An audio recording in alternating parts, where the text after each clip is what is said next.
হাসির রাজা, জ্ঞানের রাজা, রসিক রাজা। মানে আমি তোমায় সকাল সকাল কোন অলক্ষণে কথা বললাম রানী? আমি তো কিছুই বুঝতে পারছি না। বললেন না, অলক্ষণে কথা বললেন না। ভুলে যাবেন না, আমি আপনার রানী, এই কৃষ্ণনগরের রানী। আমি তো তোমায় একটু কোনো কথা নয়, হ্যাঁ? নিজের কাজ নিজে করুন, বুঝলেন?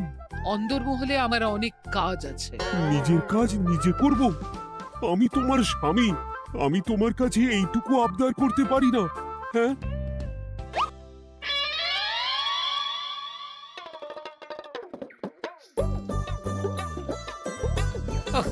আজ গিন্নির সাথে বচসা করতে গিয়ে দেরি হয়ে গেল। মহারাজ আবার আমার দেরি দেখে রেগে না যান।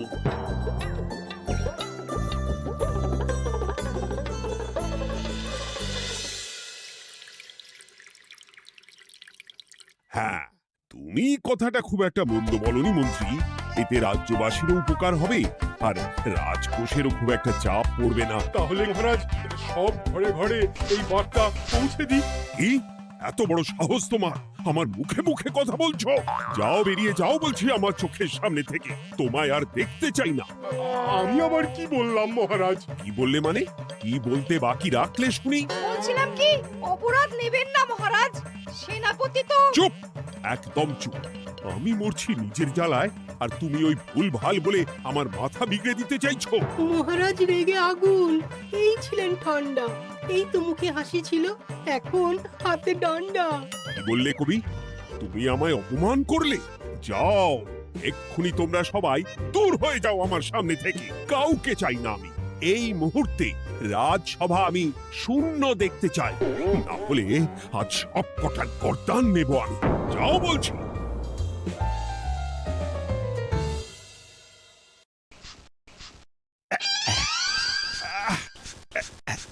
আহা, একটু শান্তি হলো। ভেবেছিলাম রাজসভায় করব তাই রে নাই রে, রাজা দিলেন ঘাড় ধাক্কা, এখন সবাই বাইরে। সে তো তোমার জন্য, তুমিই তো বেমক্কা একটা এমন কবিতা বললে। আহ, কেন এইভাবে চটছেন মন্ত্রী মশাই? দোষ তো আপনারও। আপনি তো কি একটা বলে রাজা মশাইয়ের মাথা গরম করে দিলেন। আমি আবার কি বলেছি? আরে মহারাজ তো সেনাপতির ওপর রেগে গেলেন। আরে বাবা, আমি আবার কি করলাম? পণ্ডিত মশাই কি সব বলে দিলেন, তখনই তো মহারাজ। এই আমার নামে একটা অসাধু বাক্য বললেই আমি কিন্তু। এ কি কাণ্ড! কৃষ্ণনগর রাজসভার সভারত্নরা বাইরে বের হয়ে কি মহা হট্টগোল শুরু করলেন। মহারাজ সবাইকে একসাথে ঘাড় ধাক্কা দিয়েছে। ওরে বাবা, এতগুলো ঘাড়ে রাজামশাই একসাথে ধাক্কা দিলেন কিভাবে? আচ্ছা, দোষটা কে করলো? দোষ করেছে ও, দোষ করেছে ও। দোষ করেছে ও। দোষ করেছে ও। এবারেও কেউ একমত হতে পারলেন না। কে দোষ করেছে? আচ্ছা বেশ, কি হয়েছে কেউ একটা খুলে বলুন দেখি। আমি বলছি, মহারাজ বেশ খোশ মেজাজি ছিলেন, কিন্তু হঠাৎ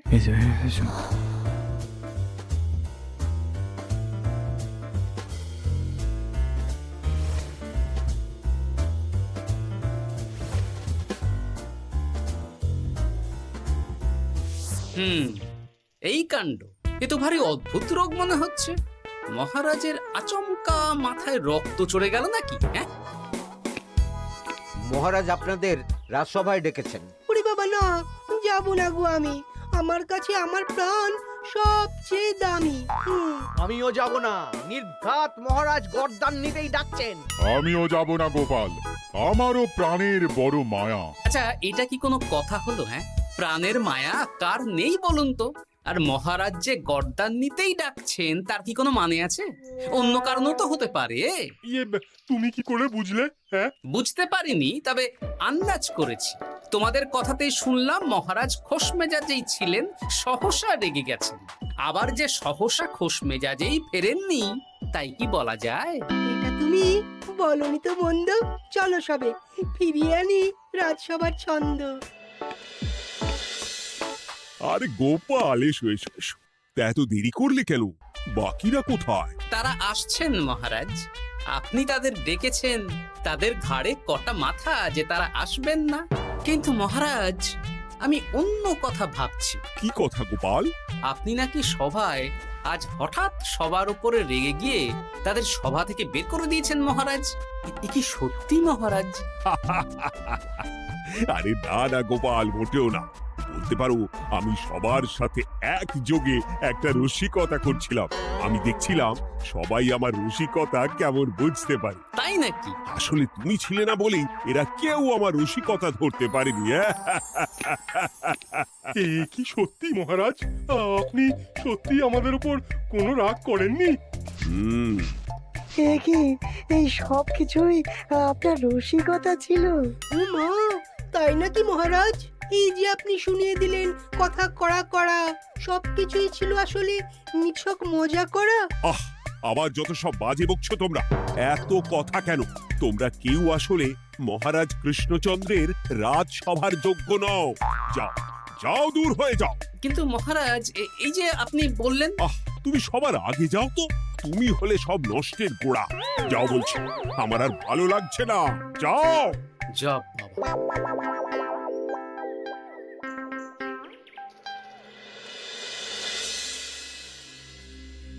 কি বুঝছেন? না না না, আমি তো সবই ঠিক দেখছি রানীমা। হ্যাঁ, এটা ঠিক যে নারীর গতি কিঞ্চিত চঞ্চল বটে, তবে তা তো হতেই পারে। বাকি সবটাই ঠিকই আছে। তাহলে এমন হচ্ছে কেন? মহারাজ এইভাবে যখন তখন রেগে যাচ্ছেন কেন?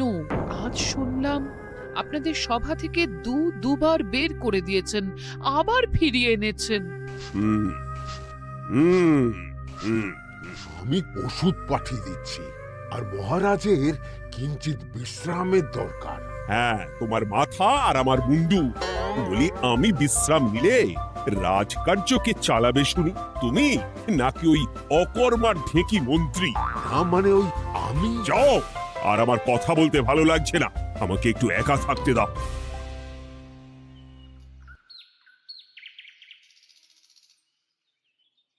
ব্যাপারটা কি বুঝলে গোপাল? রাজবৈদ্য তো মহারাজকে দেখতে রাজবাড়িতে গেছেন। কি মনে হয়? গতকালও আমি যখন বাগানে গেলাম,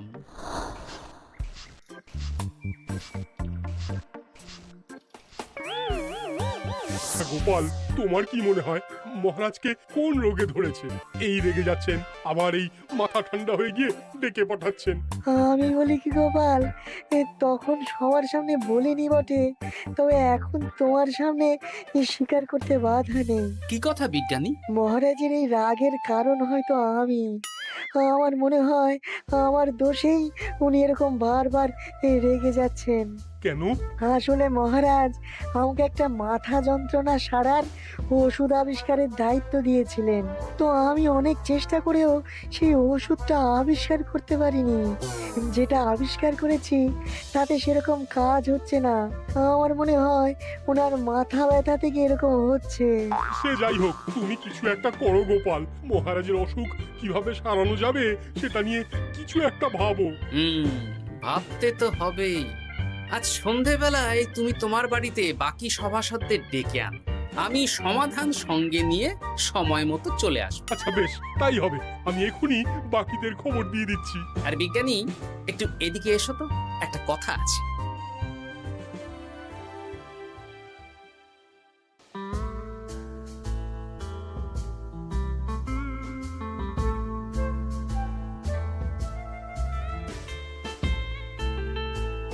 গো, বলি এইভাবে ঘুরলে কি মহারাজের ব্যামো সেরে যাবে? তা সারবে না।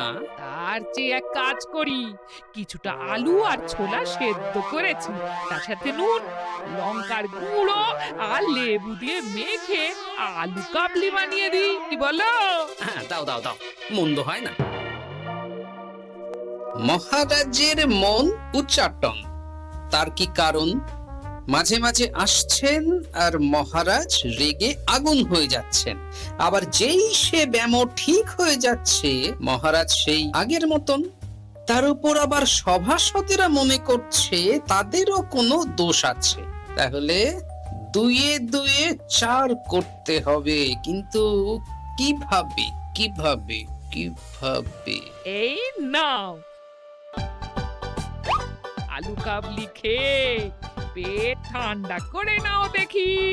আহ, বেশ কিছুদিন আগে বিজ্ঞানী লেবুর রসের জাদুর কথাই তো বলছিল।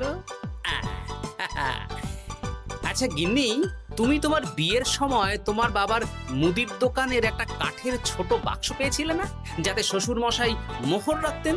উমা, সে বাক্স তো ঝুলকালি মেখে আছে গো, তা দিয়ে তোমার কি হবে? ঝুলকালি লেগেছে? বাবা বাবা বাবা, তাতে তো আমার কাজ আরো ভালো হবে। যাও যাও যাও, নিয়ে এসো দেখি। আমি ততক্ষণে বেশ খানিকটা অদৃশ্য কালি বানিয়ে ফেলি। না না, আমি তো বলছি মহারাজের কোনো রোগ নেই, সামান্য উদ্বেগ ছাড়া আর কোনো সমস্যাই নেই মহারাজের। তাহলে মহারাজ আমাদের এই তুর্কি নাচন কেন নাচাচ্ছেন শুনি, মস্করা করে? তাই তো উত্তর জানা চাই তো। আর এই যে এত জরুরি তলব পাঠিয়ে গোপাল আমাদের ডেকে পাঠালো, তার তো টিকিরও দেখা নেই। গোপাল কি করবে শুনি? যে রোগ আদপেই নেই সেই রোগ কিনা ওই গোপাল ছাড়াবে? আমার তো বিশ্বাসই হয় না। বিশ্বাসে মিলায় বস্তু, তর্কে বহু দূর, তাই না মন্ত্রী মশাই? পেলে গোপাল, মহারাজের রোগ সারাবার কোনো উপায় পেলে? আচ্ছা গোপাল, রাজবৈদ্য বলেছেন মহারাজের কোনোই অসুখ নেই, তা তুমি কি সারাবে শুনি? হ্যাঁ, রোগ হয়তো রাজবৈদ্য মশাই ধরতে পারেননি, কিন্তু কিছু তো আছেই যার জন্য মহারাজ এমন আচরণ করছেন, তাই না? তা তুমি বলো না মহারাজ এমন কেন করছেন, আর কি তার সমাধান? এক এক করে বলি। আমি ভেবে দেখলাম এর জন্য আমরাই দায়ী। বলো কি? আমরা সবাই কোনো না কোনো সময়ই মহারাজের রাগের কারণ হয়েছি, তাকে আঘাত দিয়েছি, বিষণ্ণ করেছি। ইচ্ছে করে করিনি হয়তো, কিন্তু করেছি। আর মহারাজ সেই সব কথা বুকে চাপা দিয়ে রেখেছেন। তুমি বলতে চাইছো অতীতে সেই সব ভুলের কারণেই মহারাজ এমন করছেন? আমার তো তাই মনে হয় সেনাপতি। আচ্ছা আচ্ছা, তর্কের খাতিরে যদি তাই ধরে নি, তাহলে এখন আমাদের কি করণীয়? আমরা তো কাল যন্ত্রে চেপে অতীতে ফিরে যেতে পারবো না যে সেই সব ভুলগুলো শুধরে দেব। তা হয়তো হবে না, কিন্তু কিংকর্তব্য বিমূঢ় বাবার আদেশ যদি মানি, তাহলে এই সমস্যার সমাধান সম্ভব মন্ত্রী মশাই। কি বললে? ত্রিকালজ্ঞ বাবা কিংকর্তব্য বিমূঢ়, সে আবার কি গোপাল? আছেন একজন জ্ঞানী ব্যক্তি, আমার খুব পরিচিত। তার দেওয়া একটা উপদেশ আমার জানা আছে। আমার বিশ্বাস তাতে মহারাজের এই সমস্যার সমাধান হয়ে যাবে। কি করে শুনি? এই কালি হলো অদৃশ্য কালি। কলম দিয়ে অদৃশ্য কালিতে কাগজের উপর লিখতে হবে। কি লিখতে হবে? লিখতে হবে যে মহারাজের সাথে অতি সাম্প্রতিক কালে আমরা যা যা অন্যায় করেছি তাই লিখতে হবে। কোনো মিথ্যে কথা লেখা যাবে না। তবে চিন্তা নেই, অদৃশ্য কালি, ফলে কেউ কারো লেখা পড়তে পারবে না। এইবার এই কাগজ ভাঁজ করে ফেলে দিতে হবে এই বাক্সে। বাক্সে তালা, তার চাবি থাকবে মন্ত্রী মশাইয়ের কাছে। আবার আমার কাছে কেন? পরে যাতে কোনো সন্দেহ না করেন, যা সন্দেহবাতিক মন আপনার। বললে এইবার এই বাক্স সারা রাত নদীর ধারে বটতলায় পড়ে থাকবে, চাঁদের আলো পান করবে। তারপর সকালে আমরা সবার সামনে এই বাক্স ফেলে দেব নদীর জলে। সবার অন্যায় সারা রাত চাঁদের আলো পান করে শুদ্ধ হয়ে ভেসে যাবে নদীর জলে। ব্যাস ব্যাস, আমরা সবাই পাপ মুক্ত হয়ে যাব। একদম সবাই শুদ্ধ হয়ে যাব, আর মহারাজের ব্যামো সেরে যাবে। কিন্তু তুমি কোনো চালাকি করছো না তো গোপাল? অদৃশ্য কালিতে লেখার সাথে আমি আর কোন চালাকি করব মন্ত্রী মশাই? দেখুন, আমি একটা কাগজে লিখছি। কি কিছু বোঝা যাচ্ছে? সত্যি তো কিছু বোঝা যাচ্ছে না যে আদৌ কিছু লেখা হয়েছে কি হয়নি। তাহলে লেখা শুরু করা যাক। এক এক করে লিখুন আর কাগজ ভাঁজ করে বাক্সে ভরে দিন। আর হ্যাঁ, একদম মিথ্যে কথা লিখবেন না, তাহলে কিন্তু লেখাগুলো অদৃশ্য থাকবে না, ফুটে উঠবে। আচ্ছা গোপাল, বুঝেছি। কলম কালি মন, লেখে 3 জন। মিথ্যে কথা লিখে দিলেই ঘটবে অঘটন। আমি বাক্সটা নদীর পাড়ে সঠিক জায়গায় রেখে আসবো। তারপর কাল সকালে সবাই মিলে এই বাক্স ফেলে দেব নদীর জলে। ঠিক আছে?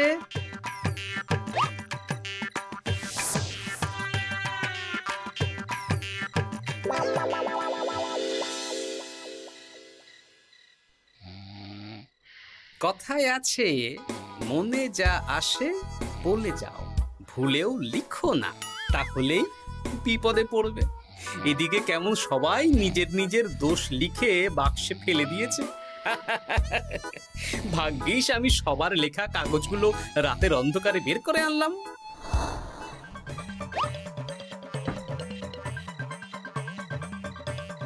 এইবার এই কাগজগুলো ঢুকিয়ে দিলেই কেল্লা ফতে।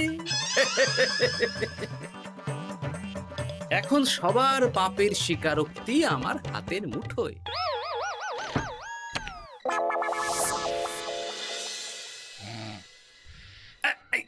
আরে, ও মা গো, ও বাবা গো, বলি নাক ডেকে তো ঘুমোচ্ছ, আর পিঠটা একটু চুলকিয়ে দাও দেখি। এই জন্যই তো মাথাটা যায় গরম হয়ে। আরে, এই সহজ ব্যাপারটাই তো আমি বুঝতে পারিনি। মহারাজের অসুখ তাহলে এই। যাক, এই রাতের বেলাতেই একসাথে একটা ঢিল পেয়ে গেছি। এক ঢিলে মারবো দুই পাখি। রাজার অসুখও সারবে, আবার সব কটা পাজি শায়েস্তাও হবে। হ্যাঁ,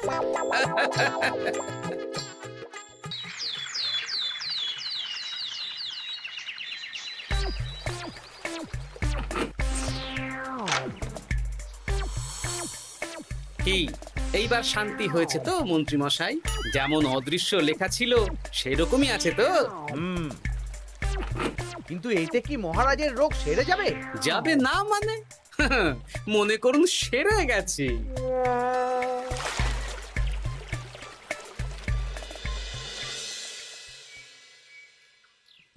তাহলে আজকে সভার কাজ শুরু করা যাক।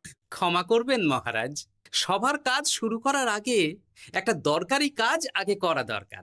না হলে আবার কখন আপনি আমাদের কারো উপর রেগে যাবেন আর আমাদের সভা থেকে তাড়িয়ে দেবেন, তার তো ঠিক নেই, তাই না? গোপাল, আর বিরক্ত করো না। আমার এত সাহস নেই মহারাজ যে আমি আপনাকে বিরক্ত করব। আমি তো জানি নিজের পিঠ যখন নিজে চুলকোনো যায় না, আর কেউ থাকে না সেই পিঠ চুলকিয়ে দেবার মতো, তখন কিরকম বিরক্তি জেগে ওঠে, তাই না মহারাজ? এ কি গোপাল, তুমি এত কিছু কি করে জানো? জানাই তো আমার কাজ মহারাজ। আর এও জানি যে আপনার এই বিরক্তির পেছনে সভাসদগণের ভূমিকা ঠিক কি। তার মধ্যে তুমিও আছো গোপাল, তাই না? আছি, পুরো মাত্রায় আছি মহারাজ।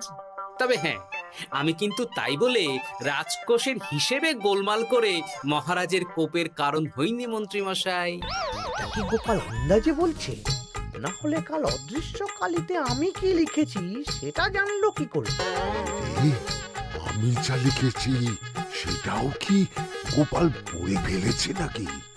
যাকে পড়লেই বাকি, সব লেখা তো ওই নদীর জলে ভেসে গেছে। আমি যে লিখেছি তার প্রমাণ কি?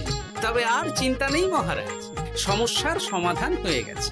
এখন থেকে আপনি যতক্ষণ রাজসভায় থাকবেন, প্রথমে মন্ত্রী মশাই, তারপর পণ্ডিত মশাই, আর তারপর রাজবৈদ্য পালা করে আপনার পিঠ চুলকে দেবে। কেন আমি কেন চুলকে দেবো? না দিলে যে আপনার কপালে অনেক বড় শাস্তি ঝুলছে মন্ত্রী মশাই। রাজকোষে যে জালিয়াতি আপনি করেছেন তার স্বীকারোক্তি আমি হাজির করব যে মহারাজের সামনে।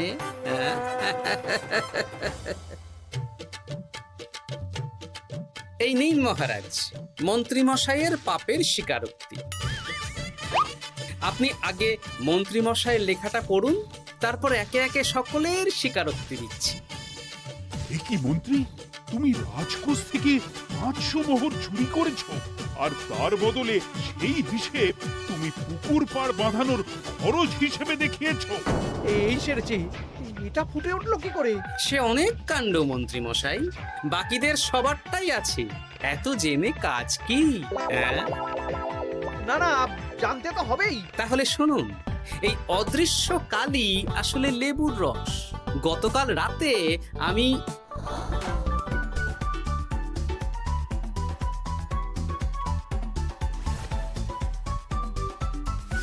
এবার লেবুর রসে অদৃশ্য লেখা কেন বা কিভাবে ফুটে উঠলো সেটা বিজ্ঞানী বোঝাবে।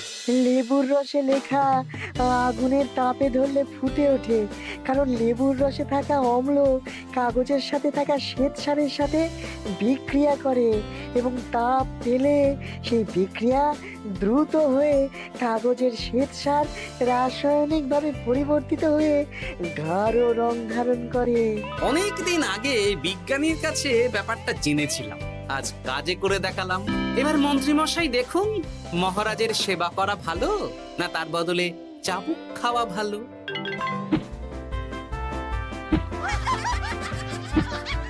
ওরে বাবা না, না, উহ! আগে যেমন বুনো ওল তেমনই তো বাঘা তেঁতুল হবে মন্ত্রী মশাই। যা, রাজা মশাইয়ের মেজাজ আবার বিগড়ে যাওয়ার আগেই কাজ শুরু করে দিন ও বাকিদেরকে সেবা করার সুযোগ করে দিন। আজ থেকে ভুল হলে শুধরে নেব ভুলকে। মন্ত্রীমশাই মহারাজের পিঠ দেবে চুলকে।